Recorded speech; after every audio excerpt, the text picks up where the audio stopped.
There was a season in my life when I was looking for purpose in all the wrong places. I was busy, productive, and going through the motions of faith, but pulling away from what actually mattered without even realizing it. It was not until I stopped, prayed honestly, and opened scripture that something shifted. Looking back, I do not think I found God in that moment so much as I recognized that God had already been pursuing me, asking questions I had been too distracted to hear. I simply began to see what had been there all along. And that is where we find these two disciples, because this is a story about two people who had seen miracles and witnessed the crucifixion, but still could not see who was walking beside them. Before we get to the road, we need to go way back in time and stop in a field outside Bethlehem. God sends Samuel to the house of Jesse to anoint a king. Samuel arrives, sees Eliab, tall and impressive, and thinks, "Surely this is the one." But God says no. One by one, 7 sons pass before Samuel, and God rejects each one. Finally, Samuel asks, "Are these all your sons?" Jesse admits there's one more, the youngest, out keeping the sheep. Nobody had thought of presenting him.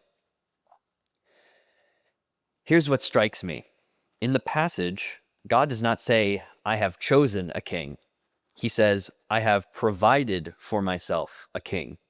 The same word used when Abraham told Isaac on Moriah, God will provide for himself the lamb. This is not God scanning the options and settling on the best available. God had already been at work, shaping David in the fields, in the obscurity, in the place nobody was looking. Human eyes went straight to Eliab. God had already been at work in the shepherd nobody noticed. David is a preview.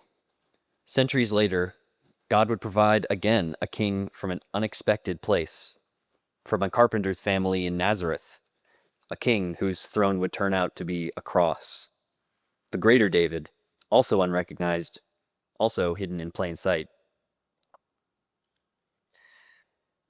And now let's rejoin the two disciples in our passage from Luke 24. Two disciples are walking the 7 miles from Jerusalem to Emmaus, talking through everything they had just lost. They had hoped Jesus was the one to redeem Israel. Now he was dead, and even the strange reports of an empty tomb had not broken through their despair.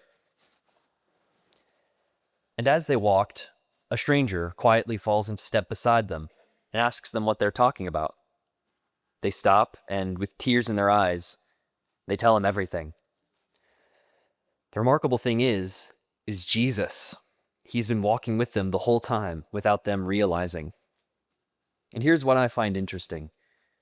We do not know with certainty why they did not recognize him. The text simply says that their eyes were kept from recognizing him. Perhaps the grief was too thick. Perhaps God held their recognition back so the word could reach them before the revelation overwhelmed them. What we do know is that Jesus did not wait for their eyes to open before he showed up. He was already there, already walking alongside them in their confusion. Then he opens the scriptures to them. Beginning with Moses, working through all the prophets, he shows them that everything they witnessed was a fulfillment, not a failure of prophecy. Still, they do not recognize Jesus. They invite him in for the evening, and when he takes the bread, blesses it, and breaks it, their eyes are opened, and they recognize him. And he vanishes. Later, they would reflect together on that moment and say to one another, "Did not our hearts burn within us while he was talking to us on the road?" What I find so compelling about this story is that the risen Christ still meets us in exactly these two places, the word opened and the bread broken, not in spite of their ordinariness, but through it. He's not distant or absent. He's hidden in plain sight, present in the very liturgy we sometimes take for granted. The disciples did not stay at Emmaus. The moment their eyes were opened, they rose and walked the 7 miles back to Jerusalem in the dark, because they had seen the Lord and could not keep it to themselves. That is where this story is trying to take us. not just to a moment of recognition, but back to Jerusalem, out into the world with burning hearts and open eyes, as people who have encountered the risen Christ in the ordinary means he ordained. Even when life is hard and it's difficult to see God in the middle of it, here's the good news, and if you hear nothing else I say today, I hope you hear this. He is here, he has been here, and he is opening our eyes.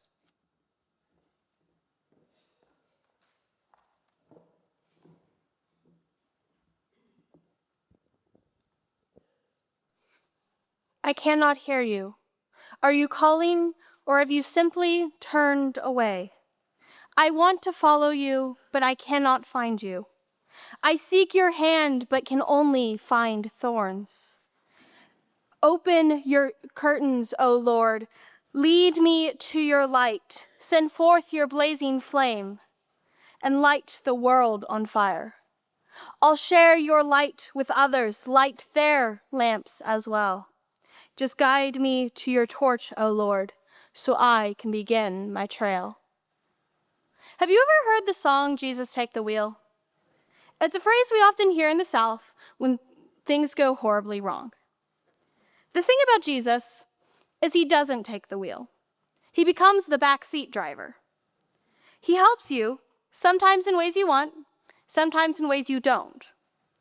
Instead of being the toddler asking, "Are we there yet?" he says, "I'll tell you when we're there." Let's look at David's anointing. Samuel makes assumptions about who will be the next king. The strong one, the eldest, the wisest.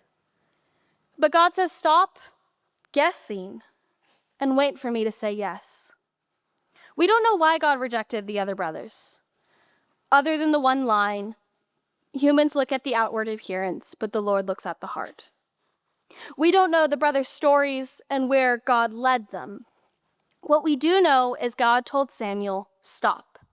Wait, let me take the lead. I'll tell you when. Perhaps then, God knows our plans, our paths, our callings, and you can find God there leading you, telling you, stop, wait, let me take the lead. I'll tell you when. Maybe it's the rejection from a job that leads you to find your passion elsewhere. Maybe it's the mentor just waiting for you to listen. God is there somewhere. So listen, ask yourself, who in your life is there saying, stop, wait, let me take the lead. I'll tell you when. I'd like to bore you with a bit of history for a moment. Sometimes we don't see God initially, but looking back, we can see where God stepped into our lives. I recently learned about the last gold rush in America. Surprisingly, it wasn't in California or the Black Hills, but in Alaska. Getting there was deadly. There were no trains, and only the rich could get there by boat. This left you two paths. One was called hell, and the other damnation. One was straight up a mountain, and the other one left you stuck on a frozen river for the entirety of winter. I want to tell you a story of a man who took that journey. He went through damnation, or what was actually called the White Path. He survived. When he got to Dawson City in Canada, all the claims had been taken. So he took a now newly built train back to Washington State. Once he arrived in Seattle, he founded a shoe company along with his business partner, Carl Wallen. The man's name was John Nordstrom. And this small shoe store is now a company we know as Nordstrom. You might have heard of it. The thing is, to create this company, he had to be pulled to Seattle. And to do that, there had to be a gold rush. For many of the men who survived the passages to Dawson, entrepreneurship, not gold, was how they made their fortune. For some, it was the greatest experience of their lives. Maybe it was God who laid the foundation for them, whispering in their ear for them to go on this journey, saying, "This is where I need you to go." And I think he still does that today with us. In the story from Luke, two people are going on a slightly different journey. one not filled with hardship physically, but mentally. And Jesus shows up and goes, keep walking, keep moving, you'll get where you need to go. Sometimes the person telling us to keep going and telling us when it's time is not the person we would think God would send as a messenger. So maybe God is standing near you now. Maybe all you need to do is listen. What do you hear? I'll tell you what I hear. Stop. Wait. Let me take the lead. I'll tell you when.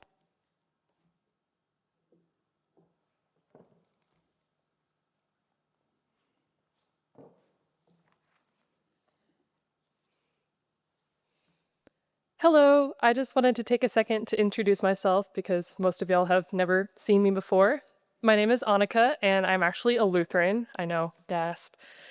My parents are actually both Lutheran pastors, so I am very involved at Trinity Lutheran, but sometimes it's nice to be in a place where you're not the PK.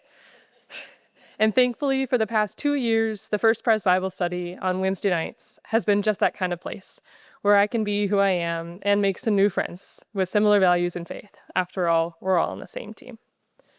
When I first read this text, I immediately recognized the line, "Stay with us, because it is almost evening, and the day is now nearly over."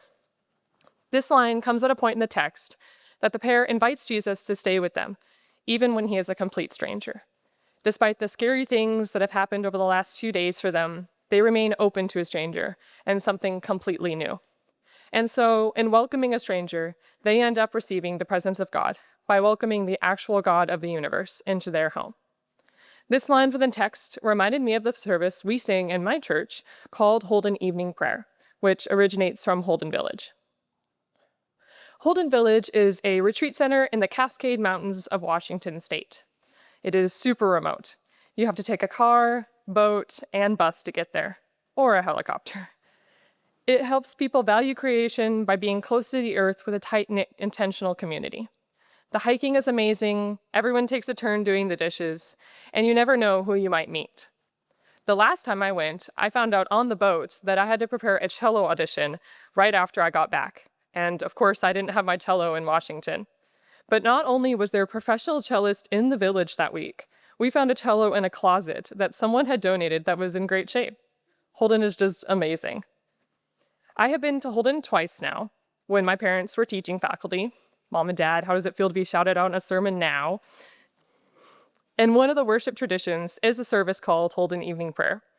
I have always loved this service, and it meant so much more being there in the place where it was written. The line, "Stay with us now, for it is evening, and the day is almost over," is really prominent in the service, so it stood out to me right away when I read this text. But of course, we don't spend our lives at Holden Village. We spend them here in Texas.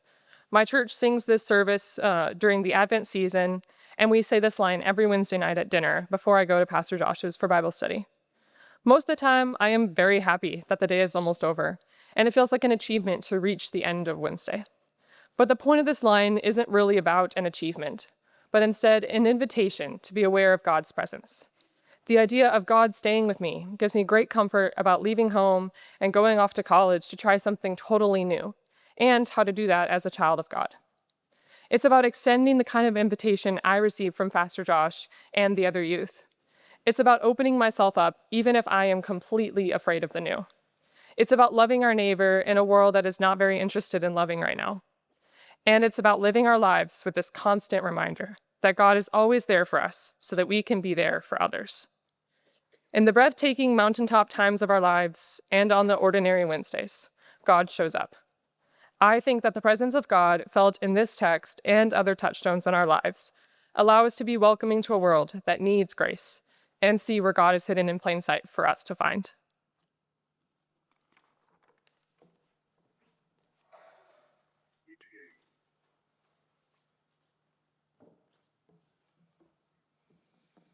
Our theme this year is hidden in plain sight. If something is in plain sight, that means it's clearly visible. We can clearly see so many things in our lives. We see the sky, we see buildings, we see houses, we see our work and school, we see trees, flowers, and animals.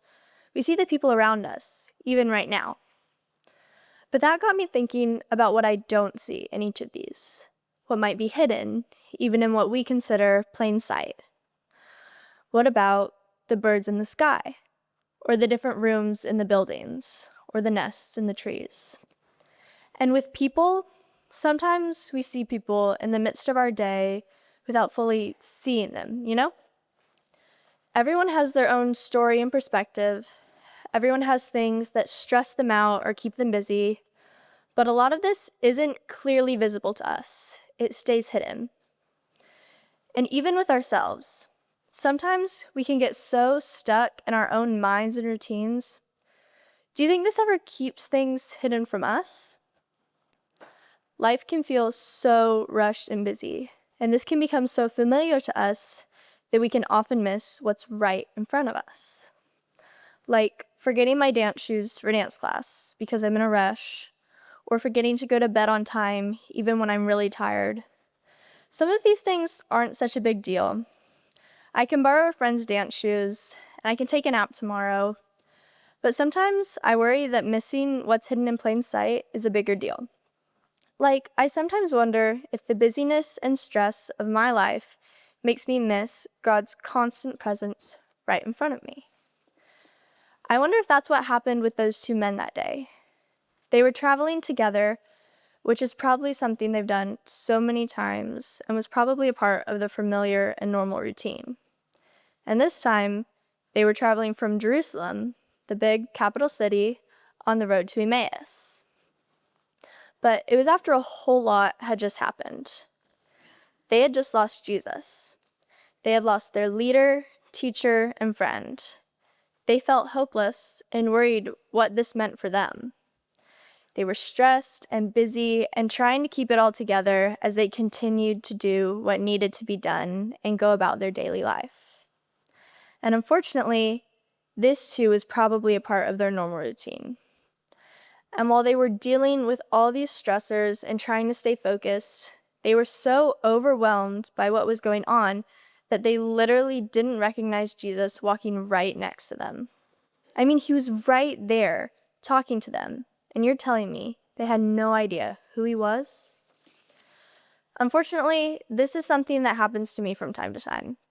I've also been pretty busy lately. I've been getting ready to graduate and go to college at UT Austin in a big capital city. I've been walking and talking with my friends, and I feel like we're all pretty stressed out right now. Most of my days are spent just trying to get everything done and get to the next day. I go to school, I dance, I come home, I do homework. This is my routine, and it's become way too familiar to me lately. But the part of our passage today that really gives me hope is that God was able to break through the familiarity of those two men. In the midst of their hectic, confusing conversation, not only did Jesus appear, but Jesus made himself known. God makes sure we stop and take notice. He keeps showing up and breaking through, even when we don't notice right away. God breaks through our familiarity too. God breaks through our overly scheduled, stressful, familiar routines that have become way too normal for us and appears. And even when we're too distracted or too in our heads, he makes sure we can notice him. We are invited to open our eyes and hearts to recognize God's constant presence that is always with us. Whether through the mission trips I've taken, or youth group, or working with the younger kids, with VBS and teaching Sunday school, the church has always been a constant reminder for me to be on the lookout for things hidden in plain sight. It's been a place where God breaks through my familiar routine. It's been a place of rest and reflection and renewal to help me go back to my daily life with fresh eyes to see all that God is doing in this world. My prayer is that we all have this reminder today, that God is here. Although sometimes hidden in plain sight, God is here, shaping and calling each of us to look beyond our normal, all too familiar, and sometimes stressful routines as we walk the road ahead. And all God's people say, Amen.